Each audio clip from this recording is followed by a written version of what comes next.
വറഹ്മത്തുള്ളാഹി വബറകാതുഹു. ബിസ്മില്ലാ വൽഹംദുലില്ലാ വസ്സലാത്തു വസ്സലാമു അലാ അഷ്റഫിൽ മുർസലീൻ വഅലാ ആലിഹി വസഹ്ബിഹി അജ്മഈൻ. അമ്മാ ബഅദ്. ആദരണീയരായ ഗുരുനാഥന്മാരെ, പ്രിയപ്പെട്ട കൂട്ടുകാരെ, പുണ്യങ്ങളുടെ പൂനിലാവായ മുത്തുനബി സ്വല്ലല്ലാഹു അലൈഹി വസല്ലം എക്കാലത്തെയും പ്രതീക്ഷയാണ്.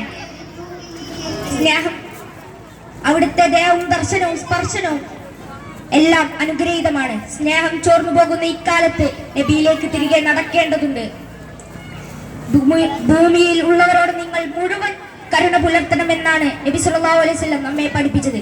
എങ്കിലേ ആകാശത്തിന്റെ അധിപൻ നമ്മെ സ്നേഹിക്കുകയും കരുണ പുലർത്തൂ എന്നാണ് റസൂൽ സല്ലല്ലാഹു അലൈഹി വസല്ലം നമ്മെ ഓർമ്മിപ്പിച്ചത്. കുഞ്ഞുങ്ങൾക്ക് മുത്തം വെച്ച് മുത്തുനബി സല്ലല്ലാഹു അലൈഹി വസല്ലം സ്നേഹത്തിന്റെ ബാലപാഠം നമുക്ക് പഠിപ്പിച്ചു തന്നു.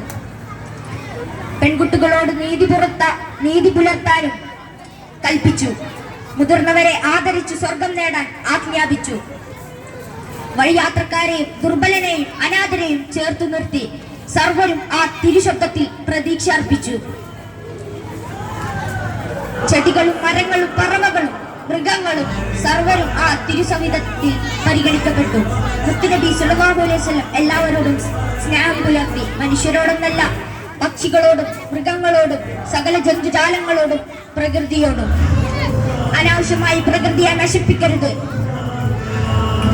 മരങ്ങൾ മുറിച്ചു മാറ്റരുത്. ചെറിയ ജന്തുക്കളെ പോലും കൊന്നുകളയരുത്. കടിയുറുമ്പാണെങ്കിൽ പോലും തീ വെച്ച് അതിനെ നശിപ്പിക്കരുത്. മാതാവിന്റെ മുഖത്ത് നോക്കി നിങ്ങൾ ഛേ എന്ന് പോലും പറയരുത്. ഇങ്ങനെ സ്നേഹത്തിന്റെ ഒരായിരം ഉപദേശങ്ങൾ മാനവ സമൂഹത്തിന് വേണ്ടി നബി സല്ലല്ലാഹു അലൈഹി വസല്ലം സമ്മാനിച്ചു. ശത്രുക്കളെ പോലും അവിടുന്ന് സ്നേഹിച്ചു. ഹിജ്റ 5-ാം വർഷം മക്കയിൽ ശക്തമായ ക്ഷാമം ബാധിച്ചപ്പോൾ നബിയെ വധിക്കാനും നാട് കടത്താനും ശ്രമിച്ചവർ ആകെ പട്ടിണിയിലായി. മദീനയിൽ നിന്ന് വിവരമറിഞ്ഞ റസൂൽ സല്ലല്ലാഹു അലൈഹി വസല്ലം പരമാവധി ഭക്ഷ്യധാന്യങ്ങൾ ശേഖരിച്ച് മദീനയിൽ നിന്നും മക്കയിലേക്ക് അവിടത്തെ ഒരു സഹാബിയെ പറഞ്ഞയച്ചു. മക്കയിൽ ചെന്ന് മക്കയിൽ പട്ടിണി കിടക്കുന്ന ആളുകൾക്ക് ഭക്ഷണം വിതരണം ചെയ്യാനായിരുന്നു അവരുടെ ഉദ്ദേശം. ഉമർ ഇബ്നു ഉമയ്യ റളിയല്ലാഹു അൻഹു ഈ ഭക്ഷ്യധാന്യങ്ങളുമായി മക്കയിലേക്ക് വരികയും ഈ ഭക്ഷ്യധാന്യങ്ങൾ